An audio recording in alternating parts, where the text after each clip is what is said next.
At ngayon napili ng bagong Santo Papa, inaabangan ng lahat ang kanyang inaugurasyon at kung ano ang mga unang niyang hakbang bilang bagong pinuno ng simbahan. May unang balita si Maki Pulido. Tulad ng ibang leader ng isang bansa, may inaugurasyon din ang bagong halal na Santo Papa.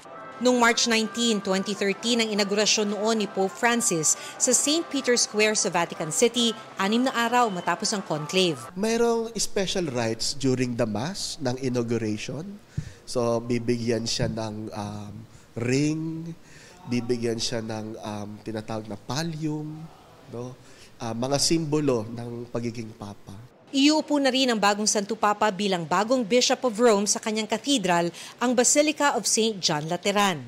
Iuupo siya and then ibibigay sa kanya yung bakulo, yung staff, symbol of his shepherding ministry.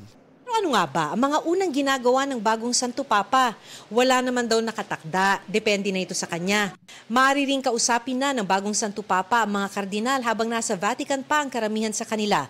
Isa pa raw sa mga unang kailangang desisyonan ng bagong Santo Papa ay ang komposisyon ng Roman Curia o kanyang gabinete. Dahil coterminous o considered resigned ang mga namumuno sa mga dikasteri o departamento sa Roman Curia sa pagpanaw ng Santo Papa, desisyon ng bagong Santo Papa kung sino ang bagong mamumuno sa mga ito. So I can imagine na it can be daunting and overwhelming for the new Pope sa ating bagong Santo Papa.